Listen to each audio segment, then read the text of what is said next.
नमस्कार, आप देख रहे हैं जवाब तो देना पड़ेगा और आपके साथ में विजेंद्र सोलंकी। आज सवाल उसकी तरफ से जिसने जिंदगी को शान से जिया, जिसने अपनी पहचान अपने दम पर बनाई, वो मछली की नातिन और कृष्णा की बेटी कहलाई। जिंदगी माना कि सिर्फ 12 साल की रही, लेकिन इन 12 सालों में सदियों की कहानी लिख दी और वो रणथंभौर की एरोहेड कहलाई। वो कभी क्रोकोडाइल किलर बनी तो कभी बच्चों को तरसी तन्हा मां। उसकी जिंदगी का हर किरदार दमदार। उसकी जिंदगी में उत्साह था, सस्पेंस था, संघर्ष था, संजीदगी थी, साहस था, शौर्य था, ममतत्व था और बेइंतहा दर्द। वो दर्द जिसमें से तय कर पाना बेहद मुश्किल कि बोन ट्यूमर ने उसको मारा या बच्चों के बिछड़ने ने उसको मार दिया। हम मानकर चल रहे हैं कि वो बच्चों के बिछड़ने के दर्द को सहन नहीं कर पाई, क्योंकि मां के लिए इससे बड़ा दर्द कुछ नहीं हो सकता। और अंत में कनकटी बेटी की विदाई के साथ खुद दुनिया से विदा हो गई। वो बनी रणथंभौर की सुपरहेड, नाम एरोहेड। लेकिन आज सवाल ये, क्या हम एरोहेड को बचा नहीं पाए? क्या बोन ट्यूमर को पहचान नहीं पाए? क्या हमारी लापरवाही ने एरोहेड को इतिहास के पन्नों में समेट दिया? क्योंकि आज पूरा राजस्थान कह रहा है एरोहेड को अंतिम विदाई।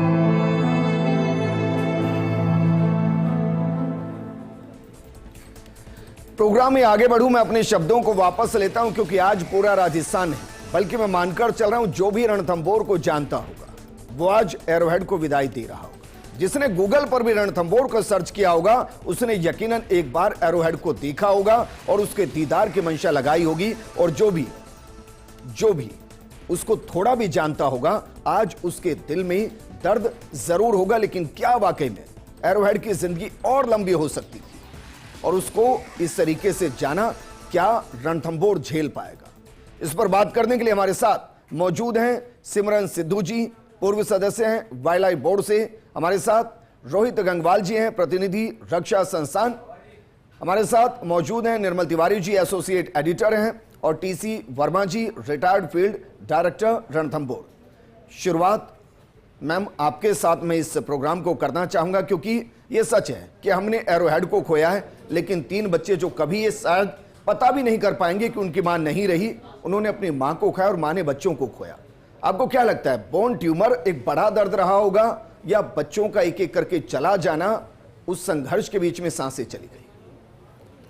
नमस्कार। सबसे पहले मैं क्लेरिफाई करूंगी, मेरा नाम सिमरत संधू है। ठीक है।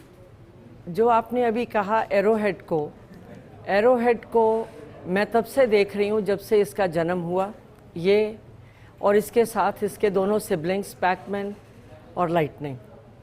जब ये छोटी सी थी, इसकी माँ इसको शायद पहली बार अपने मुंह में उठा के लाई, मैंने तब से इसको देखा है। जो आप ये बात अब कह रहे हैं कि इसको बच्चों के बिछड़ने का जो गम है और इसकी बोन ट्यूमर, हम सबको इसके जाने का बहुत दुख है। पर आपको एक चीज़ समझनी पड़ेगी, ये वाइल्ड लाइफ है।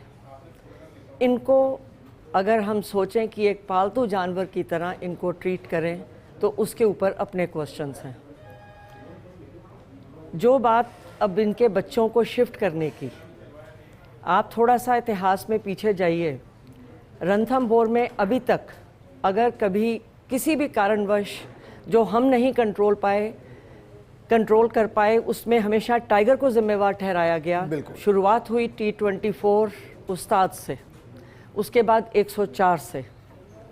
इन दोनों को, ये जानवर थे, प्रीडेटर है, टॉप मोस्ट प्रीडेटर है, इनका काम है अटैक करना, कोई भी इनकी टेरिटरी में जाएगा। अब तक का रवैया क्या था कि इनको बिल्कुल आरोपी घोषित करके बिना किसी साइंटिफिक स्टडी के, आप सब जानते हैं किस दर्दनाक तरीके से उस्ताद गया और किस दर्दनाक तरीके से 104 गया। उसको बाड़े में बंद रखा गया और जिस दिन उसको रिलीज़ उदयपुर करने की बारी आई अनफॉर्चुनेटली मर गया और उसके ऊपर आज तक कोई आवाज़ नहीं आई। वन विभाग मौन है, हम लगातार इनसे पूछ रहे हैं, कोई जवाब नहीं आ रहा है कि वो कैसे उसकी डेथ हुई।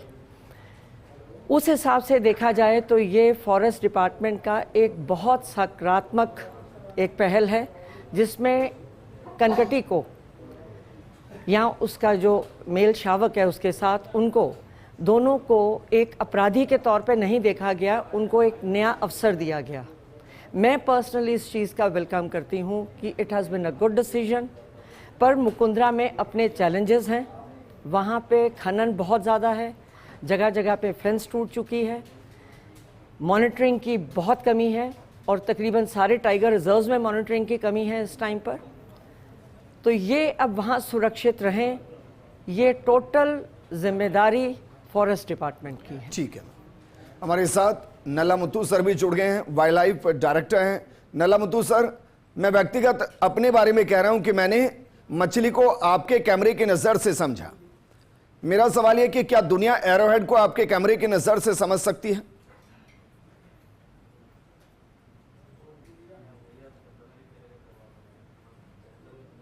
हेलो जी सर। या मैंने भी सोचा है, मेरे हिसाब से मछली की जनरेशन है ऑलवेज वो बच्चे के लिए, अपने डॉटर के लिए माँ के साथ झगड़ा करके टेरिटरी के लिए झगड़ा करता है। ऐसे एरोहेड भी व्हेन आई वाज फिल्मिंग वो 2 महीने के थे एंड शी वाज, ये बहुत वीकेस्ट कब थे। सो कृष्णा ने इसको बचाने के लिए मुंह पे लेके जाने के टाइम पे 4 बच्चे थे, एक बच्चे शी लॉस्ट इट। ये वीकेस्ट कब्स एरोहेड थे उसको बचाने के लिए, शी वॉज एन अंडरडॉग थे। So slowly she become dominant and finally वो माँ के साथ झगड़ा करके अपने लिए टेरिटरी बनाए, बच्चे को पाला है। फिर उनके ही डॉटर के लिए वही टेरिटरी छोड़ के कॉर्नर पे दूसरे लिटर के साथ शी वॉज सर्वाइविंग। मेरे हिसाब से मैं ऑलवेज ऐसी टाइगर इन अ पॉजिटिव वे, मुझे लग रहा है शी वॉज वेटिंग फॉर, अब तीनों बच्चे के एक अच्छा जगह जाने के बाद I think she is also decided to die. So मैं उसी तरफ से देखता हूँ, I always see in a positive way. She was waiting for her daughters and sons to separate to get a territory, and they also managed to get a good forest in Rajasthan. So she was waiting for them to separate. आप ये कह रहे हैं कि एक बाघ arrowhead की मृत्यु आज नहीं हुई है, एक मां की मृत्यु हुई है? Yes. ठीक है सर, वापस मैं आपके पास आऊंगा। टीसी वर्मा जी, क्योंकि ये सवाल मेरे जहन में हमेशा से रहा है और हम लगातार उठाते भी रहे हैं। एक टेरिटरी की एक बड़ी जंग है, उसके साथ वाइल्ड लाइफ की अपनी जंग, अधिकारियों की अपनी जंग। क्या हम वाकई में एरोहेड को वक्त रहते उसके बोन ट्यूमर को पहचान नहीं पाए, या वहां टाइगर इतने ज्यादा कि अक्सर तो हम 6-6 महीने खोजते ही रहते हैं कि भाई ये टाइगर मिस हो गया, गया कहां? नमस्कार। ये कहना कि हम एरोहेड को बचा नहीं पाए, ये ठीक नहीं होगा। इंसान में जब ट्यूमर होता है तो सामान्यतः फर्स्ट स्टेज में बहुत कम डायग्नोस होता है, और अगर डायग्नोस हो जाता है तो उसका प्रोग्नोसिस भी अच्छा होता है और जल्दी उसका इलाज भी हो जाता है। जानवर में अगर इसके जब ट्यूमर हुआ पेल्विस बोन में, तो वहाँ के ट्यूमर होने के बाद ये अपने आप में एरोहेड जो बहुत जीवट वाली है, बहुत ताकतवर टाइग्रेस रही है, इसने कभी इंडिकेट किया ही नहीं कि वो बीमार है। और कोई छोटी मोटी इनमें जो आपस में इन फाइटिंग होती है, उन फाइटिंग्स में आपस में इंजरी होती रहती है। और जोगमहल के आसपास रहने वाले जितने भी टाइग्रेस हैं वो टेरिटरी के लिए अपनी माँ से लड़े हैं, अपने बच्चों से लड़े हैं, और जो स्ट्रोंग रहा है वो उस इलाके में राज किया है। इसके भी कई फाइट हुई, मैंने खुद ने देखे। इसकी बेटियों के साथ रिद्धि सिद्धि से लड़ाई हुई और दोनों रिद्धि सिद्धि ने इसको निकाला, फिर दोनों बहनों में लड़ाई हुई, रिद्धि ने सिद्धि को भगा दिया और वो उस इलाके की क्वीन बन गई। इसके जो इंजरी हुई, इंजरी का जो मुझे लगता है, क्योंकि इसका एग्जैक्ट ईटियोलॉजी पता नहीं कि किस कारणों से इसके ट्यूमर हुआ। सामान्यतः ट्यूमर अगर होता है तो या तो कोई पैथोलॉजी होती है या कोई इंजरी होने के बाद में लंबे समय तक वो हील नहीं होना, वो एक कारण हो सकता है। एग्जैक्टली ये डॉक्टर ही बता पाएंगे क्या रीज़न था। लेकिन अगर इसका ट्यूमर डायग्नोस भी हो जाता तो हमारे यहाँ आज की तारीख में राजस्थान में तो कम से कम एनिमल्स के लिए ट्यूमर का कोई इलाज बहुत आसानी से नहीं है। अगर उसको ऑपरेट करते, और स्पेशली अगर हड्डी का ट्यूमर होता है तो उस हड्डी के पार्ट को निकालना पड़ता है। निकालने के बाद में ये मानिए कि वो जानवर विकलांग ही हो जाएगा और फिर वाइल्ड में सर्वाइव नहीं करेगा। तो ऐसी स्थिति में अगर इसका ऑपरेट भी करते, जल्दी अगर पता चल जाता और ऑपरेट करके उसको निकाल भी दिया जाता, तो संभावना कम थी कि ये वाइल्ड में रह पाती और बाद में इसके जो 23 के बाद में जो लीटर हुए वो हो पाते। निर्मल जी, क्योंकि एक योद्धा हमेशा योद्धा होता है और एरोहेड ने बताया भी है, इतने दर्द के बीच में 2-3 दिन पहले तक वो क्रोकोडाइल किलर कहलाई। क्या वाकई में उसको जंगल के नियमों के से ही जीने देना यही वाइल्ड लाइफ की इस वक्त की सबसे बड़ी उपलब्धि रही? क्योंकि अगर एरोहेड जैसे कि बता रहे हैं हमें कि भाई अगर वो विकलांग होती तो शायद जिंदगी वैसी नहीं होती, हमें 3 शावक भी उससे नहीं मिलते। क्या जो हुआ वो सही तरीके से हुआ और इसको बदला भी नहीं जाना चाहिए तो और बदल सकते भी नहीं थे? देखिए विजेंद्र, सबसे पहले तो एरोहेड को बहुत बहुत श्रद्धांजलि, क्योंकि मेरी भी बड़ी यादें जुड़ी हुई से। जब भी माधोपुर गया उसने कभी निराश नहीं किया। जैसे ही अंदर घुसते बड़े गेट से और एरोहेड कहीं ना कहीं आसपास नजर आती, जोगी महल या फिर नाल घाटी या राजबाग की तरफ जाएं, पदम तालाब की तरफ जाएं, कहीं ना कहीं नजर आ ही जाती थी। एरोहेड को लेकर के अभी टीसी वर्मा जी ने एक बहुत अच्छी बात कही कि खासकर अगर बिग कैट्स की हम जब तक बात करते हैं और बोन ट्यूमर जैसी स्थिति होती है तो निश्चित तौर पर बोन को निकालना पड़ता है, एक सेपरेट उस टुकड़े को सेपरेट करना पड़ता है, जीवन भर वो अपंग हो जाए। उससे बढ़िया है कि वो वाइल्ड में सर्वाइव कर सके। और जो जिजीविषा एरोहेड की थी T-84 की, निश्चित तौर पर काबिले तारीफ थी। अभी 4 दिन पहले, मरने से 4 दिन पहले उसने क्रोकोडाइल को हंट किया। निश्चित तौर पर ऐसी स्थिति में जब आपके ट्यूमर है, आपका वजन घट करके बहुत कम रह गया, 30-35 किलो का टोटल वजन रह गया, जिसमें 150 से 200 किलो वजन हो सकता था, उसके बावजूद आप क्रोकोडाइल को उठा लो, इसका मतलब जिजीविषा और उसमें कुछ करने का जो जज्बा था एरोहेड में बहुत था। देखिए ये एक लंबी लेगेसी है। अगर मछली की बात करें हम T-16 की, T2 के साथ उसने जब कृष्णा को पैदा किया, कृष्णा ने फिर स्टार मेल 28 के साथ एरोहेड को पैदा किया। और जैसा भी सिमरत जी बता रही थी कि उन्होंने देखा है उसको मां से बचाने के लिए, नल्ला भी बता रहे थे, मां से दूसरों से बचाने के लिए उसने मां ने उसको शिफ्ट किया एरोहेड को किस तरह से, क्योंकि एरोहेड सबसे कमजोर शावक थी उस समय। लेकिन एरोहेड में मछली के वो सारे गुण थे। क्रोकोडाइल हंटिंग की बात हो,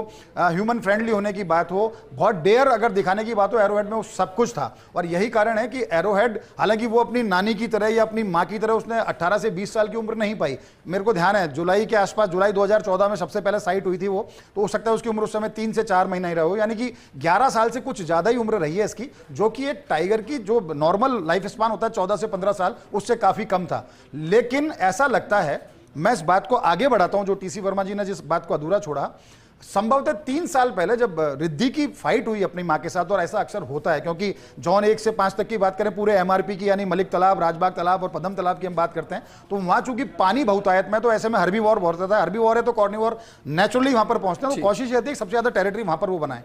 तो रिद्धि से इसकी 3-4 फाइट हुई, और उस फाइट में जहां तक मुझे ध्यान आ रहा है, मैंने खबर भी की थी उस समय, तो इसके पीछे जो ये जॉइंट होता है, जो खासकर हम बॉल एंड सॉकेट जॉइंट बोलते हैं, इस बॉल एंड सॉकेट जॉइंट के आसपास कहीं ना कहीं उसका कैनाइन लगा, और उसके बाद से ये 2-3, एक बार ट्रैंकुलाइज किया, दूसरी बार ट्रैंकुलाइज किया, और बाद में वो बोन ट्यूमर कन्वर्ट हुआ। हालांकि ये सब चिकित्सक ज्यादा बेहतर तरीके से बता सकेंगे, लेकिन जिस तरह से एरोहेड ने अपना जीवन जिया, निश्चित तौर पर काबिले तारीफ था। और दर्दनाक इसलिए कि जब उसके तीनों बच्चों की विदाई हो गई पूरी, यानी आज जब कनकटी को वहां से ले जाया गया, RBT 2507 को, उसने अपनी सांसें छोड़ दी।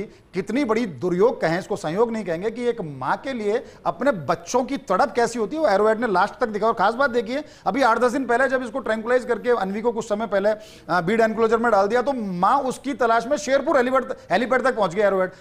बिल्कुल शरीर में ताकत नहीं, बीच में दूसरे बाघ बागिन वहां पर हैं, निश्चित तौर पर उनके साथ कॉन्फ्लिक्ट हो सकता था, लेकिन अपनी बेटी की तलाश में वहां पहुंची। तो एक माँ का जो प्यार था वो एक अच्छी माँ थी, एक अच्छी सर्वाइवर थी, उसकी जिजीविषा बहुत अच्छी थी, और जिस तरह की उसने अपनी लेगेसी को, अपनी नानी की को आगे बढ़ाया। अब रिद्धि और सिद्धि बढ़ा रहे हैं, रिद्धि के तीनों बच्चे बढ़ाएंगे, और निश्चित तौर पर एरोहेड की जो अंतिम जो लिटर से जो तीनों बच्चे पैदा हुए, एक करौली में, एक मुकंदरा और एक रामगढ़ विषधारी, तो निश्चित तौर पर उन पर भी बड़ी जिम्मेदारी है कि वो नए जंगलों को आबाद करें। लेकिन एरोहेड को बहुत श्रद्धांजलि, और एरोहेड ने जो जीवन जिया निश्चित तौर पर काबिले तारीफ था। लेकिन एक बात जरूर कहूंगा कि अब बहुत बड़ी जिम्मेदारी है रणथंभौर के ऊपर, जिनको आप एक आतंक के चेहरे के तौर पर देख रहे थे, वो तीनों बच्चे शिफ्ट हो चुके हैं, लेकिन अभी भी वहां आबादी 70 से ज्यादा है। यानी आपको ग्रासलैंड डेवलपमेंट करना चाहिए, गांव का विस्थापन वहां से करना चाहिए, प्रे बेस्ड मैनेजमेंट पे काम होना चाहिए, और खासकर ऐसी रेंज जहां पर नहीं है बाघ, वहां पर भी कुछ ऐसा सोचा जाए कि वहां बाघ पहुंचे, वहां रहे। फलोदी की हम बात करते हैं, फलोदी बहुत कम लोग हैं, बदलाव की बात करते हैं, उस तरफ बहुत कम बाघ जाता है। तो बाघों का किस तरह से वितरण हो, लिंगानुपात ना गड़बड़ाए, जो गड़बड़ा रहा है इस समय, उसको लेकर ध्यान देना होगा। क्योंकि रणथंभौर की कैपेसिटी 50 से 52, 50, 55 बाघों की है, लेकिन वहां अगर 75-80 बाघ हैं तो निश्चित तौर पर यह कॉन्फ्लिक्ट जारी रहेगा। और कारण सीधा सा है, अभी भी वहां पर 9 ऐसे सब एडल्ट हैं जो टेरिटरी की तलाश में हैं। यानी रणथंभौर में सारा कॉन्फ्लिक्ट अभी खत्म नहीं हुआ है, अभी तो खेल शुरू हुआ है। तो इसलिए बहुत जरूरी है कि सुनियोजित तरीके से काम हो, ताकि इस तरह की घटनाओं की पुनरावृत्ति ना हो। लेकिन क्या वाकई में हम ये कहें, क्योंकि मैं सिमरत जी की बात से 200% इत्तेफाक रखता हूं कि भाई वो आतंकी नहीं है, उनका नेचर है अटैक करना, और अगर हमसे उनको थ्रेट है तो वो खुद को प्रोटेक्ट करने के लिए करेंगे। उनके लिए इंसान और किसी बाकी जानवर में बहुत ज्यादा अंतर नहीं हो। निश्चित तौर पर पहला हक उनका है, उनका घर है, जंगल एक जंगली जानवर का घर है। अगर आप उसमें बहुत ज्यादा इंटरफेयर हो रहा है, और खास बात देखिए, जितना ज्यादा मतलब एक्सेस टूरिज्म होगा, उतना उसका ह्यूमन इम्प्रिंट उसके दिमाग में बनेगा, और जितना ह्यूमन इम्प्रिंट उसके दिमाग में बनेगा वो फ्रेंडली होता चला जाएगा। कुछ समय पहले सुनैन शर्मा जी से हमारी बात हो रही थी पिछले डिबेट में, उन्होंने कहा कुछ ऐसा दिन भी आ सकता है जब जिप्सी में से किसी को उठा ले जाए। तो बचिए इससे, ओवर टूरिज्म से भी बचना चाहिए, लेकिन बाघों की संख्या का सही वितरण हो बहुत ज्यादा जरूरी है। अगर ऐसा नहीं हुआ तो इस तरह की घटनाएं अभी और हो सकती हैं। समस्या तो यह है ना कि वो उनके संरक्षण से ज्यादा टूरिज्म पर टिका हुआ है कि भाई हमें साइटिंग हो, इसलिए आप सोचिए ना, वक्त से ज्यादा और उम्मीद से ज्यादा। रणथंभौर के अंदर हालांकि वो एक अलग इशू है कि उनको कहां शिफ्ट किया जाए, उनकी टेरिटरी कैसे क्रिएट की जाए, और वन को किस तरीके से बढ़ाया जाए। लेकिन रोहित जी, क्या, क्योंकि हम देखिए मछली से लेकर कृष्णा से लेकर एरोहेड और उससे आगे हम बढ़ रहे हैं, लेकिन क्या ऐसा कभी किसी ने महसूस किया कि भाई हो सकता है कि डीएनए बहुत स्पेशल हो, और डीएनए के साथ उसका आईक्यू लेवल, इंटेलिजेंस बहुत ज्यादा हो? क्या कभी हमने कोशिश किया कि हम एक बार उसको चेक करें कि भाई ये जो पूरा एक स्ट्रक्चर चलता हुआ आ रहा है, एक पूरी लेगेसी चलती आ रही है, इसको एक बार चेक करें, इसमें क्या है? बिल्कुल, बहुत आवश्यकता है ये करने की। और अगर आप देखें तो एरोहेड जो है वो एक बहुत अच्छी सर्वाइवर रही है, और बहुत अच्छी माँ भी रही है। अगर अपन रिद्धि, आज अगर रणथंभौर की बात करें तो रिद्धि, सिद्धि और ये 3 शावक, तीनों सर्वाइव कर रहे थे, 5 सर्वाइव कर रहे थे। गौरतलब बात एक इसमें मुझे थोड़ा सा वो लगता है कि जो एरोहेड की स्थिति थी उस वक्त, जब इसको थोड़ा बहुत फीडिंग किया गया, उस वक्त ह्यूमन टच थोड़ा कम होना चाहिए था, जिससे जो ये चीज़ें सामने आई है वो नहीं आती। तो अगर आगे परिस्थिति कभी ऐसी होती है तो बहुत विशेष ध्यान रखना चाहिए कि ह्यूमन टच फीडिंग के टाइम पे बिल्कुल भी ना हो। और अगर अपन एरोहेड की बात करें तो आई think she is a star female, और आप देख सकते हैं कि रणथंभौर में सबसे ज़्यादा लोगों का स्नेह और सबसे ज़्यादा लेडी ऑफ द लेक जो बाद में बनी है वो एरोहेड ही है, क्योंकि सबसे ज़्यादा मोस्ट फोटोग्राफ टाइग्रेस जो है लास्ट 6 साल में वो एरोहेड ही है। और कोई रूटीन चेकअप होता है? आई थिंक नहीं, मेरे को लगता है कि टाइगर्स का कोई रूटीन चेकअप नहीं होता। सामान्यतः यदि कोई एनिमल, स्पेशली टाइगर, लेपर्ड, कोई इंजर्ड होता है और उसका कोई फोटोग्राफ आ गया, या किसी टूरिस्ट ने बता दिया, या किसी स्टाफ ने नोटिस किया, तो उस पर निगाह जाती है। ठीक है सर, मैं क्योंकि हो सकता है बहुत आगे की बात कर रहा हूं, क्योंकि अभी तो हम कई बेसिक चीजों से जूझ रहे हैं, लेकिन क्या कभी हम सोचते हैं कि भाई हमारे जो बेस्ट प्लेयर हैं, बेस्ट प्लेयर हमारे टूरिज्म से जुड़े लगा लीजिए या फिर वन्य जीवों से जुड़े, क्या हम उनके स्टेम सेल को प्रिजर्व करने की दिशा में कभी सोचते हैं? ये बहुत आगे की बात कर रहा हूं सर मैं, क्योंकि अभी तो ह्यूमन ही अपना मुझे नहीं लगता कि अभी ये बहुत ज़्यादा सोचने की आवश्यकता है, क्योंकि राजस्थान में है जो भी कुछ आज की तारीख में टाइगर है वो सारे रणथंभौर के ही हैं, सब इधर से शिफ्ट हुए हैं, वही है। अब तो ये है कि इनका जो बाहर से लाने का, जैसे एमपी से, महाराष्ट्र से आने के बाद में इनके जीन्स में थोड़ा सा चेंज आएगा, तो निश्चित रूप से वो प्रिजर्वेशन की तरफ जाएगा। निर्मल तो जी, अभी आपको लगता है अलग कि से भाई- कुछ नहीं करने की ठीक आवश्यकता है, मुझे नहीं निर्मल जी, लगता आपको कि लगता है कि इसका एक स्थायी समाधान यही है कि भाई एक तो हम उनकी टेरिटरी के लिए वनों को क्रिएट करें, उनको अलग अलग टेरिटरी दें, उसमें मैन इन्वॉल्वमेंट या कहें कि इंसानों के इन्वॉल्वमेंट को मिनिमम करें, जो अभी उनकी टेरिटरी के अंदर रह रहे हैं उनको जल्दी से जल्दी शिफ्ट करें ताकि वो अपनी जगह अच्छे से रहें, हम अपने इलाके में अच्छे से रहें और दोनों के बीच में गैप बना रहे। देखिए विजेंद्र, इसमें खास बात जानने वाली ये है कि अगर हम बात करते हैं कि रणथंभौर की बात करें तो रणथंभौर वैसे भी टूरिज्म के लिए करीब 10% ही खुला हुआ है, 90% जंगल तो वैसे भी नहीं खुला हुआ है, तो इतनी बहुत ज्यादा चिंता करने वाली बात नहीं उसको लेकर के। लेकिन ये बात सही है, जीन पूल डेवलपमेंट की हम बात करते हैं वो बहुत ज्यादा जरूरी है। वो जरूरी इसलिए कि अभी तक अगर रणथंभौर की बात करें तो 75 के करीब बाघ हैं। अगर 11 बाघ आज करौली के अंदर है, करौली धौलपुर की हम बात करते हैं, हम मुकंदरा की बात करें, रामगढ़ विषधारी की, और सरिस्का में 48 हो गया, करीब आंकड़ा 140 के आसपास है। इन 140 में से 100 से ज्यादा तो वो हैं जो मछली का जीन पूल जिनके अंदर है, यानी लगभग एक ही से गुणों की संतान सारी हुई और उसी से सारा जंगल राजस्थान के 5 टाइगर रिजर्व आबाद हुए। जरूरत इस बात की है कि निश्चित तौर पर हमको महाराष्ट्र से और एमपी से कुछ मेल फीमेल लाने चाहिए ताकि जीन पूल विकास हो और एक नए गुणों वाली संतान राजस्थान के अंदर भी बाघों की पैदा हो। लेकिन घबराने वाली बात इसलिए नहीं है कि 4 साल 5 साल पहले तक जिस राजस्थान में बाघों की संख्या 70-75 थी, टीसी वर्मा जी उस दौर में रणथंभौर के फील्ड डायरेक्टर रहे, आज वो बाघों की संख्या 2 गुनी से ज्यादा बढ़कर 140-145 के स्तर पर है। तो प्रोजेक्ट टाइगर तो राजस्थान में सही दिशा में जा रहा है, ग्रासलैंड डेवलपमेंट भी हुआ है, लेकिन जो सबसे ज्यादा काम मैं फिर कहूंगा, बार बार दोहराता रहा हूं और उन जिम्मेदार अधिकारियों को इस बात को सुनना भी होगा कि आपको गांवों का विस्थापन सोचना चाहिए। 5 टाइगर रिजर्व में 111 गांव अभी भी बसे हुए हैं जिनके अंदर 15,000 फैमिली हैं, यानी 75,000 से ज्यादा लोगों का दखल है। अगर चिरिको की बात करें, T86 की सिमरत जी को पता है, उसको जिस तरह से मारा गया ओलियाना के अंदर, वो यही कारण था कि हम गांवों को विस्थापित नहीं कर पाए और ग्रामीणों को उतनी संख्या में रोजगार नहीं दे पाए ताकि ग्रामीणों को एक लगाव वहां की वाइल्ड लाइफ से हो। तो बहुत ज्यादा जरूरत है गांव विस्थापन हो और लिंगानुपात सुधारने के लिए रणथंभौर को कहीं ना कहीं वो डोनर वाली पोजीशन में दोबारा आना होगा। कुछ बाघ जो नॉन टूरिज्म के हैं उनको हमको मुकंदरा और रामगढ़ विषधारी भेजना चाहिए ताकि वहां के जंगल आबाद हों और रणथंभौर में जो कॉन्फ्लिक्ट की पोजीशन है उससे बचा जा सके। क्या हम बार्टर सिस्टम भी कर सकते हैं बाकी स्टेट के साथ, गिव एंड टेक सिस्टम? बिल्कुल होता रहा है। हमारे एंडेंजर्ड हैं उनको यहां लेकर आए और जो हमारे बहुतायत में उनको शिफ्ट कर दें। देखिए सीजेडए और एनटीसीए की अगर हम एसओपी की बात करें, खासकर सीजेडए देखता है इस सारे काम को। हम जो जू के अंदर लाते हैं ना, नारगढ़ बायोलॉजिकल पार्क या दूसरे पार्कों में, अबेड़ा लाए हम, तो एक्सचेंज प्रोग्राम चलता है, उसमें हम एक्सोटिक एनिमल्स को भी लेके आते हैं, नॉन एक्सोटिक जो लोकल हैबिटेट के उनको भी लाते हैं। तो ये तो चलता रहता है, लेकिन इंटर स्टेट ट्रांसलोकेशन की बहुत ज्यादा जरूरत है ताकि जीन पूल को सुधारा जा सके। ठीक है सिमरत मैम, इस लेगेसी को आगे बढ़ाते हुए आप किसको देख रहे हैं, आप इस पूरे परिवार में से? मछली की लेगेसी तो हमेशा अपने आप में ही कायम रहेगी। मछली की आगे बेटी कृष्णा, और बड़ी मैं उसको क्या संयोग बोलूँगी कि कृष्णा को भी मैंने उसके इस दुनिया से अलविदा कहने से कुछ दिन पहले बिल्कुल अकेले घूमते हुए देखा था, और उसके बाद ये एरोहेड। इसके सभी बच्चों में पूरे गुण हैं, मैं किसी एक का नाम नहीं लूँगी। एक माँ के तौर पर आप भेदभाव नहीं करें? मैं भेदभाव नहीं कर सकती हूँ, पर मेरी एक रिक्वेस्ट है जो मेरे को निर्मल जी ने आज बुलाया, I am thankful to him. केवल आज एरोहेड को श्रद्धांजलि तो हम बहुत भारी मन से दे रहे हैं, पर इसमें कनकटी का यहाँ से शिफ्ट होना, उसके मेल शावक, उसका जो सिबलिंग था उसका शिफ्ट होना, क्योंकि उनकी जो ह्यूमन इंटरेक्शन हुई उसको, इट इज़ हाई टाइम आप लोग भी इसको उठाओ और सही तरीके से उठाएं जी। इसकी बिल्कुल इसको बेटिंग की गई क्योंकि इसको ज़िंदा रखना था। उसके अंदर इंटरनल सोर्सेज जो हमारे को बताते हैं, कनकटी की भी को भी बेट दिया गया, उसकी लोगों के पास फोटोग्राफ्स भी हैं।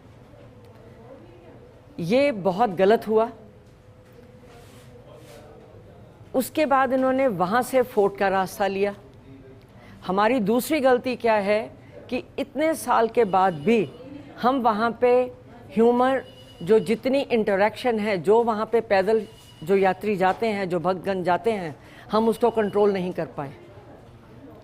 उसमें फिर मीडिया को भी मैं रिक्वेस्ट करूँगी कि जब अखबार पढ़ते हैं बड़ा तकलीफ़ होती है, आरोपी, इसका भय, इसका काम है, दिस इज़ हिज जॉब, ये उसका घर है, आप उसके घर में जा रहे हो। घर में जो कुत्ता है कोई आ जाए वो उसको भी अटैक करेगा, ये तो शेर है, टॉप मोस्ट प्रेडेटर है। अपने को ह्यूमन इंटरवेंशन बंद करनी पड़ेगी, गांवों को वहां से निकालना माफी के पड़ेगा। साथ रोक रहा हूं, मैं बाकियों का नहीं कह सकता, लेकिन निर्मल जी शायद हम ये कर सकते हैं कि इन शब्दों का इस्तेमाल हम अपने चैनल और अपने अखबारों में ना करें। बिल्कुल, that is my sincere request. उससे क्या एक मन में, लोगों के मन में एक इमेज फॉर्म होता है। बाघ कभी भी आरोपी नहीं हो सकता, वो तो अपने नेचर के हिसाब से है, गलती हमारी है। वहां से बफर जोन में जो रूल्स हैं उसके हिसाब से अतिक्रमण हटाया जाए। जो इलीगल माइनिंग हो रही है जिसके चलते उलियाना में उस शेर को मारा गया और आज तक बिकॉज ऑफ पॉलिटिकल जो भी उनको संरक्षण दिया गया, आज तक कोई भी नतीजा नहीं पहुंचा। ये हमारे लिए बड़े दुख की बात है। सो मेरी सबसे रिक्वेस्ट ये है, मीडिया से भी है, कि आप इस इशू को प्लीज़ उठाएं कि इसमें पॉलिटिकल इंटरफेरेंस बंद हो, गाँव को बाहर निकाला जाए, इलीगल माइनिंग बंद हो, बफर को हम कंट्रोल कर सकें और जो मैन एनिमल जो कॉन्फ्लिक्ट है उसको वहाँ से हम कंट्रोल करें। ठीक है नल्ला मुद्दू सर, भाई अमूमन हम कहते हैं कि जो इस दुनिया से चला जाता है ना वो शायद आसमान का तारा बन जाता है, लेकिन एरोहेड को मानते हैं कि वो इस दुनिया में रहते हुए एक बेहतरीन सितारा बन गई। मैं यही कहना चाहता हूँ बिकॉज ये एग्जैक्टली जो एरोहेड है मछली के, जो भी मछली ने जो किया वो एग्जैक्टली ये भी फॉलो किया है। वो भी क्रोकोडाइल के साथ, शी अटैक्स क्रोकोडाइल, वो भी उसको माँ के साथ झगड़ा किया, ये भी वहाँ का भगाया, वो भी बच्चे के लिए टेरिटरी छोड़ के दूसरी जगह पे गए। सो ये always she is always a superstar. वो मछली की बेटी है, she has proved it, but I always think no, she has not suffered so much, no, even though she had a tumor there, last तक she was active. So I think one way she's died, and I mean उसको daughters and son they also separated. It's a good death, but I mean that's what I always take it positive without suffering. ठीक है निर्मल जी, final comment, क्या हम किताबों में भी एक chapter ले सकते हैं कि भाई रणथंभौर या राजस्थान में किस तरीके से बाघों की एक तरीके से लेगेसी आगे बढ़ी और उसको हम मछली से लेते हुए आगे तक को समझाया ताकि लोग बारीकी से उसे समझ सकें? निश्चित तौर पर देखिए, एक बात को जानना बहुत जरूरी है, बहुत संक्षिप्त में कहूंगा कि जो सरिस्का के साथ हुआ वो पन्ना के साथ हुआ था, लेकिन सरिस्का आज 48 बाघों को तक हम वापस उधर बाघों की आबादी को बढ़ा चुके हैं, 48 की संख्या पहुंच गई, जल्दी ये संख्या और बढ़ जाएगी इस साल के अंदर। बेहतर यह है कि 13 मेरा छोड़ करके जिस तरह से प्रोजेक्ट टाइगर को राजस्थान ने एक अलग अंदाज दिया है, उस अंदाज में यहाँ टाइगर पॉपुलेशन राजस्थान में बढ़ी है, उसके लिए बहुत ज्यादा जरूरी है कि साइंटिफिक स्टडी हो, जीन पूल की स्टडी होनी चाहिए, बाघों के बदलते व्यवहार की स्टडी होनी चाहिए कि क्यों उनका बाघों का व्यवहार बदल रहा है, ओवर टूरिज्म पर निश्चित तौर पर कंट्रोल होना चाहिए और स्थानीय ग्रामीणों को जो ज्यादा से ज्यादा कनेक्ट कर सकें, क्योंकि वो बहुत ज्यादा जरूरी है। रणथंभौर और उसके आसपास ही नहीं, जितने भी टाइगर रिजर्व उनके आसपास के ग्रामीणों को ज्यादा से ज्यादा आजीविका से जोड़ने की कोशिश होनी चाहिए ताकि जानवर के प्रति उनका प्रेम बढ़े और जिस तरह की घटना T86 के साथ हुई या दूसरों के साथ, उस तरह की घटना ना हो और इस तरह की घटनाओं की पुनरावृत्ति भी ना हो। ठीक है, हमारे साथ जुड़ने के लिए शुक्रिया। उनको वाइल्ड लाइफ मित्र भी बनाया जा सकता है कि भाई वही उनके देख रेख में भी लग रहे हैं क्योंकि वो जंगल को भी बहुत अच्छे से समझते हैं। शुक्रिया हमारे साथ जुड़ने के लिए सिमरत जी, रोहित जी, नल्ला मुद्दू सर आपका शुक्रिया, निर्मल जी और TC वर्मा जी आपका भी बहुत शुक्रिया चर्चा में शामिल होने के लिए। एक बार फिर से एरोहेड को अंतिम श्रद्धांजलि, लेकिन एरोहेड के लिए कहेंगे कि तुम्हारा जाना जिंदगी भर खलेगा, लेकिन खुशी इस बात की है कि जितना भी तुम जिए अपने हिसाब से, अपने अंदाज में, अपने नियमों से जिए। नमस्कार।